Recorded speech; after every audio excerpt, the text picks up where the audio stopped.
मुंबईतील रोहित शेट्टीच्या घरावर गोळीबार प्रकरणामध्ये 14वा आरोपी प्रदीप शर्माला अटक करण्यात आली होती। प्रदीपला न्यायालयानं 1 एप्रिलपर्यंत पोलीस कोठडी सुनावली। प्रदीप शर्मा याचे मुख्य आरोपींसोबत व्यावहारिक संबंध असल्याचं समोर आलं। एका मोबाईल ॲप्लिकेशनमध्ये आरोपी एकमेकांच्या संपर्कात असल्याचा संशय व्यक्त केला जातोय। आज 14वा आरोपी म्हणजे गोलू पंडित उर्फ प्रदीप शर्मा याला अटक करण्यात आली। अटक करून त्याला आज रोजी मेहरबान सुट्टीच्या न्यायालयात पोलीस करण्यात आलं। स्व आरोपी ज्याला अटक करण्यात आली होती, स्व आरोपीला अटक केल्यानंतर त्याच्या तपासात असं निष्पन्न झालं की गोलू पंडित हा सुद्धा दुसऱ्या आरोपींबरोबर सतत टचमध्ये होता।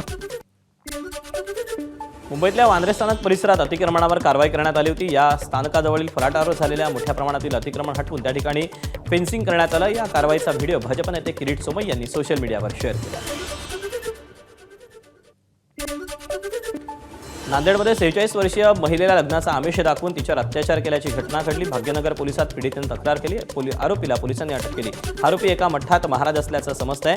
त्याचे आणि पीडितेचे प्रेमसंबंध जुळले होते। त्यानंतर महाराजांना लग्नाला नकार दिला। महाराज आपली फसवणूक करत असल्याचं समजल्यावर पीडितेनं पोलिसात तक्रार केली आणि आरोपीला पोलिसांनी अटक करून पुढील तपास सुरू केला आहे।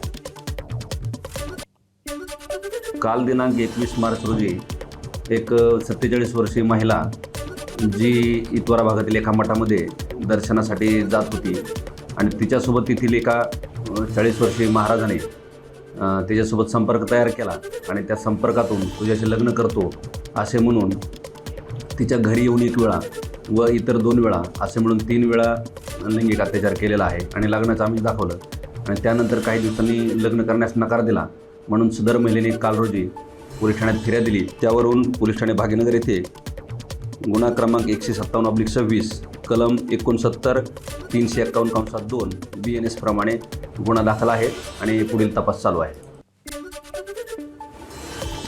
मुंबईच्या सिद्धिविनायक मंदिरात चोरीचा प्रकार उघडकीस आला। मंदिरांमधील कर्मचाऱ्यांनी दानपेटीतील पैसे चोरले। या प्रकरणी दादर पोलिसांनी शुक्रवारी चोरट्याला अटक केली। मंदिरातील CCTV फुटेजमुळे चोरीचा प्रकार समोर आला। एका महिलेनं राजेंद्र पेंडुरकर या कर्मचाऱ्याला दानपेटीतून पैसे काढताना दिसल्याचं निदर्शनास आणून दिलं। मंदिर न्यासाच्या पदाधिकाऱ्यांनी गेल्या 8 ते 10 दिवसातील CCTV फुटेजची बारकाईनं तपासणी केली असता राजेंद्र वारंवार दानपेटीतून पैसे काढत असल्याचं स्पष्ट झालं। वाशिमच्या मालेगाव तहसील कार्यालयात धनादेश चोरी प्रकरणात धक्कादायक खुलासा झालाय। तब्बल 5,58,000 रुपये 5 वेगवेगळ्या खात्यांमध्ये वळते केल्याप्रकरणी महसूल सेवक केशव सरोदे याला पोलिसांनी अटक केली। विशेष म्हणजे या प्रकरणाचा मास्टरमाइंड तोच असल्याचं समोर आलं। चोरी गेलेला धनादेश पुस्तिका काही दिवसांनी पुन्हा कार्यालयात आढळल्यानं संशय अधिक गडद झाला होता। बीड तालुक्यातल्या जरूड येथे 20 वर्षीय तरुणाचा अपघाती मृत्यू झाला। कुटुंबियांनी घेतलेल्या निर्णयामुळे 2 अंधांना दृष्टी मिळणार आहे। सूरज राजेंद्र कोरडे या तरुणाचा दुचाकी प्रवासादरम्यान बीड परळी मार्गावर अपघात झाला। जिल्हा रुग्णालयात त्याच्यावर अतिदक्षता विभागात उपचार सुरू होते, परंतु उपचारादरम्यान त्याचा मृत्यू झाला। तो 20 वर्षांचा होता। मृत सूरज कोरडेच्या कुटुंबानं नेत्रदान करण्याचा निर्णय घेतला। कोरडे कुटुंबानं घेतलेल्या सकारात्मक निर्णयाचं आरोग्य विभागाकडून कौतुक करण्यात आलं।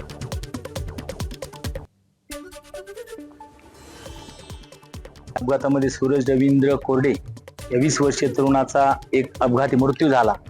खऱ्या अर्थानं जो त्यांच्या कुटुंबानं जो नेत्रदान करण्याचा जो निर्णय घेतला, हा निर्णय अतिशय चांगला असून समाजामध्ये जे गरजवंत ज्यांना सूरजच्या डोळ्यानं एक जग पाहायला भेटणार आहे, हे खऱ्या अर्थानं कोरडे कुटुंब ज्या बी कोणाला अंध व्यक्तींना ती सूरजची दृष्टी जाईल, ती दृष्टीनं ते संपूर्ण जग पाहतील, ह्याच्यामध्येच कोरडे कुटुंबाचं खऱ्या अर्थानं ती सूरजला श्रद्धांजली ठरल।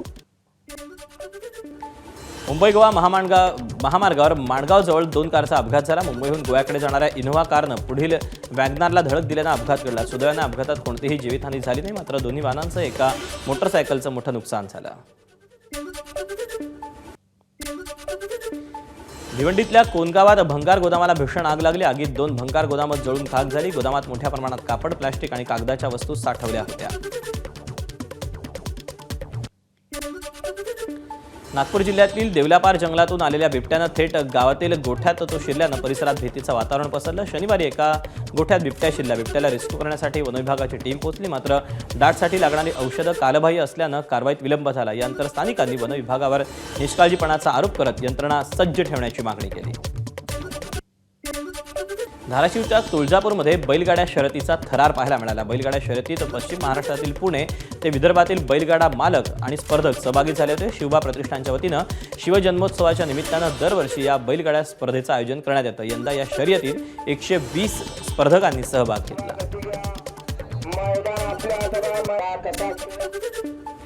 पुण्यातील वाघोलीत 68वा महाराष्ट्र केसरीचा अंतिम थरार रंगणार आहे. गादी विभागात जय पाटील आणि हर्षवर्धन सदगीर तर माती विभागात महेंद्र गायकवाड विरुद्ध सिकंदर शेख असा अंतिम मुकाबला रंगेल. या दोन्ही गटातील अंतिम विजेते महाराष्ट्र केसरी या किताबासाठी मुख्य कुस्ती लढतील. रामकृष्ण अण्णा सातव पाटील आयोजित स्पर्धेसाठी मुख्यमंत्री देवेंद्र फडणवीस यांच्या हस्ते विजेत्याला मानाची गदा, 5 लाख फॉर्च्युनर गाडी ही बक्षीस दिली जाईल. या स्पर्धेत प्रथमच 5 महाराष्ट्र केसरी सहभागी झाले होते. त्यापैकी शिवराज राक्षे, पृथ्वीराज पाटील आणि गतविजेता पृथ्वीराज मोहोळ हे पराभूत झाले. आता सिकंदर शेख आणि हर्षवर्धन सदगीर यांना दुसऱ्यांदा महाराष्ट्र केसरी किताब मिळण्याची संधी आहे. महाराष्ट्र केसरी कॉम्पिटिशन प्रत्येक वर्षी येत राहणार आहे. तर हे मी नेऊ का दुसरं कोणी नेऊ, पण माझी तर इच्छा आहे की आपल्या सर्वांचा आशीर्वादानं ही महाराष्ट्र केसरीची गदा मला भेटावी आणि मी गंगावीस तालमीला परत एकदा ते उत्सवाचा आनंदाचा क्षण द्यावा, आमच्या वस्तादांना ते आनंदाचा क्षण द्यावा. तर सर्वांनी माझ्यावर प्रेम केलं ह्याच्याबद्दलच मी धन्यवाद बोलतो सगळ्यांना. खरं तर मी महाराष्ट्र केसरी किताब 2020 सालीच जिंकला आहे, तरी पण तेव्हापासून डबल महाराष्ट्र केसरीसाठी प्रयत्न करतोय.